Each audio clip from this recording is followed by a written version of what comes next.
வரலாறுனா என்ன? வெறும் தேதி, வருஷம், போர் இதெல்லாம் மட்டும்தானா? இல்லவே இல்ல. அதுக்கு பின்னால மனுஷங்களோட மகத்தான கதைகள் இருக்கு. இன்னைக்கு நாம அப்படி ஒரு விஷயத்தை தான் பார்க்க போறோம். பிப்ரவரி 20. பார்க்கறதுக்கு இது ஒரு சாதாரண நாள் தான். ஆனா இந்த ஒரே ஒரு தேதி வரலாறு முழுக்க வாழ்ந்த பல சூப்பரான புத்திசாலி மனுஷங்களை எப்படி ஒன்னா இணைக்குதுன்னு பார்க்கலாம் வாங்க. நீங்க எப்போவாச்சும் யோசிச்சு பார்த்திருக்கீங்களா? வரலாற்றுல ஒரு நாள் எப்படி ரொம்ப ஸ்பெஷல் ஆகுது? ஒரு பெரிய போர் நடந்திருக்கலாம், இல்ல ஒரு முக்கியமான கண்டுபிடிப்பு வந்திருக்கலாம், இல்லனா ஒரு புரட்சியே வெடிச்சிருக்கலாம். இதெல்லாம் ஒரு நாள சரித்திரத்துல பதிய வைக்கும்.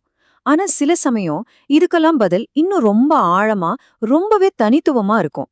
ஆமா.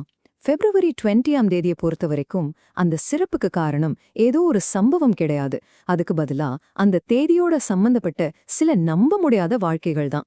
ஒரே நாள்ல பிறந்து ஒரே நாள்ல மறைஞ்சு ஆனா தங்களோட தடத்தை அழியாம பதிச்சிட்டு போனவங்களோட கதை இது. இங்க பாருங்க, இந்த ஒரு தேதி, அதாவது பிப்ரவரி 20 எவ்ளோ பேரை இணைக்குதுன்னு. இவங்க எல்லாரும் வேற வேற காலகட்டத்தை சேர்ந்தவங்க, வேற வேற துறையில சாதிச்சவங்க. இயற்பியலாளர்கள், கணக்கு மேதைகள், தத்துவவாதிகள், ஏன் அகதிகளாக இருந்தவங்க கூட. இந்த லிஸ்ட் பாத்தீங்கன்னா ஒரு பெரிய அறிவாளிங்க கூட்டத்தையே ஒன்னா சேர்த்த மாதிரி இருக்குல்ல. சரி, முதல்ல நாம பார்க்க போறது சயின்ஸ மட்டும் வளர்க்காம அவங்க காலத்துல இருந்த சமூக கட்டுப்பாடுகளையும் உடைச்செறிஞ்சவங்கள பத்துதான். வருஷம் 1776. அந்த வருஷம் அறிவியல்ல ஒரு அமைதியான புரட்சி நடந்துச்சு. லாரா பாசன்னு ஒருத்தங்க அவங்கள பொலோக்னா பல்கலைக்கழகத்தோட சோதனை இயற்பியல் துறை தலைவரா நியமிச்சாங்க. இதுல என்ன பெரிய விஷயம்னு கேக்குறீங்களா? உலகத்திலேயே ஒரு பல்கலைக்கழகத்துல இந்த மாதிரி ஒரு பெரிய பதவிய வாங்கின முதல் பெண் அவங்க தான். யோசிச்சு பாருங்க, அது ஒரு வரலாற்று சாதனை. அப்படியே சும்மா அல்ல. 18ஆம் நூற்றாண்டுல வாய்ந்த பெரிய தத்துவஞானி வால்டர் லாரா பாசிய பத்தி என்ன சொன்னாரு தெரியுமா? அவர் சொன்னாரு, லண்டன்ல ஒரு பாசி கூட இல்ல, அதனால நியூட்டனே உருவாக்குன இங்கிலாந்து அகாடமியை விட உங்க போலோக்னா அகாடமியில சேர்றதுதான் எனக்கு ரொம்ப சந்தோஷம்னு. இது சாதாரண பாராட்டு இல்லைங்க, இது ஒரு மிகப்பெரிய அங்கீகாரம்.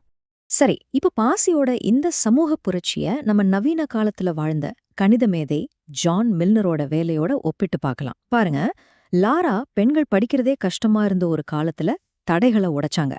இன்னொரு பக்கம் ஜான் மில்னர் கணக்குல நாம யோசிச்சு கூட பார்க்க முடியாத அளவுக்கு புது புது துறைகளையே உருவாக்கினாரு. ரெண்டு பேருமே அவங்கவங்க வழியில பெரிய முன்னோடிகள் தான், இல்லையா? அடுத்ததா நாம பார்க்க போறது உண்மையிலேயே மனச தொடுற சில கதைகள். தாங்கவே முடியாத கஷ்டங்களுக்கு நடுவுலயும் விடாமுயற்சியோட ஜெயிச்சவங்கள பத்தி. இது மனுஷ மனசோட அந்த அசாத்தியமான வலிமைய பத்தினது. இந்த வரிய கொஞ்சம் கேளுங்க. முதலாளிக்கு நல்லது பண்ற ஒரு ஃபார்முலா எங்களுக்கு கெட்டது. இது யார் சொன்னது தெரியுமா?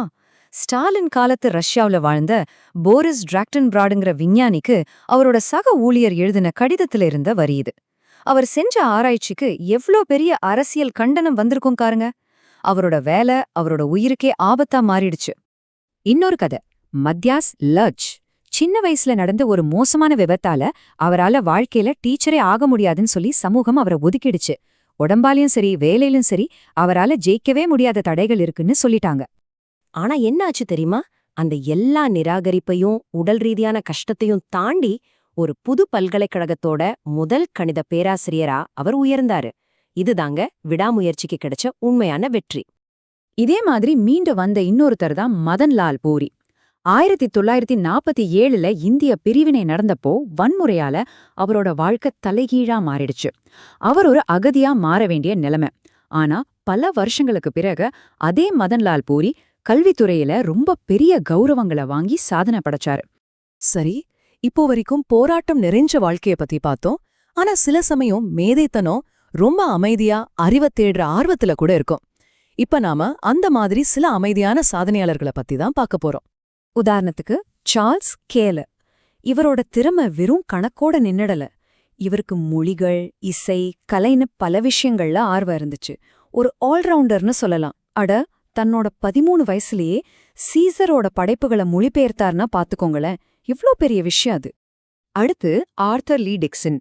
இவரு ஒரு சூப்பரான ஸ்போர்ட்ஸ்மேன், நல்ல மியூசிக் பிளே பண்ணுவாரு, அதே சமயம் ஒரு தலைசிறந்த கணித மேதை. அவரை பத்தி சொல்லும்போது அவர் ரொம்ப ஜாலியான ஆளு, பழகுறதுக்கு ரொம்ப நல்லவர், எங்க போனாலும் எல்லாரும் அவரை விரும்புவாங்கன்னு சொல்றாங்க. இதுல இருந்து என்ன தெரியுது? ஒருத்தர் ஜீனியஸா இருக்கணும்னா எப்பவும் சீரியஸாலே இருக்கணும்னு அவசியம் இல்ல. சரி, இதுவரைக்கும் நம்ம பலவிதமான கதைகளை பார்த்தோம். இப்ப இதை எல்லாத்தையும் ஒன்னா சேர்த்து பார்க்கலாம். இவ்ளோ வித்தியாசமான மனுஷங்களே ஏதோ ஒன்னா இணைக்குது. இதிலிருந்து நமக்கு என்ன புரியுதுன்னா, மேதைமைக்கு ஒரே ஒரு முகம் கிடையாது, அது பல வடிவங்கள்ல வருது. சிலர் ரூல்ஸ் உடைச்சு புது வழிய காட்டுறாங்க, சிலர் நினைச்சு பார்க்க முடியாத கஷ்டத்திலிருந்து மீண்டு வராங்க, இன்னும் சிலர் அமைதியா அவங்களுக்கு பிடிச்ச விஷயத்த செஞ்சுக்கிட்டே இருக்காங்க. ஆனா இவங்க எல்லாரையும் பிப்ரவரி 20ங்கிற இந்த ஒரு தேதி ஒன்னா இணைக்குது. இயற்பியலாளர் லுட்விக் போல்ட்ஸ்மேன் சொன்ன இந்த வரிகளை கேளுங்க. ஜெயிக்கவே முடியாதுன்னு நினைச்ச ஒரு விஷயம் ஏதோ மேஜிக் மாதிரி ஜெயிச்சிட்டோம். ஆடடா, இந்த ஒரு உணர்வு தான் நாம பார்த்த எல்லா அறிஞர்களையும் இணைக்குது. அது ஒரு கஷ்டமான கணக்கு போடுறதா இருக்கலாம், இல்ல ஒரு சமூக தடையை உடைக்கிறதா இருக்கலாம். ஆனா அந்த ஜெயிக்கிற ஃபீலிங் அது ஒண்ணுதான். பிப்ரவரி 20 பாக்குறதுக்கு ரொம்ப சாதாரணமான ஒரு நாள் தான். ஆனா அதுக்குள்ள எவ்வளவு அசாதாரணமான கதைகள் ஒளிஞ்சிருக்கு பாத்தீங்களா? இது நமக்கு ஒரு விஷயத்தை ஞாபகப்படுத்துது. வரலாறுங்கிறது எழுதி முடிச்ச புத்தகம் இல்ல, அது ஒவ்வொரு நாளும் எழுதப்பட்டுட்டே இருக்கு. அப்போ இப்போ ஒரு கேள்வி வருது. நாம வாழ்ற இந்த காலத்துல யாருடைய கதைகள், யாருடைய சாதனைகள் எதிர்காலத்துல பேசப்படும்? யாருக்கு தெரியும்? ஒருவேளை அது உங்களோட கதையா கூட இருக்கலாம்.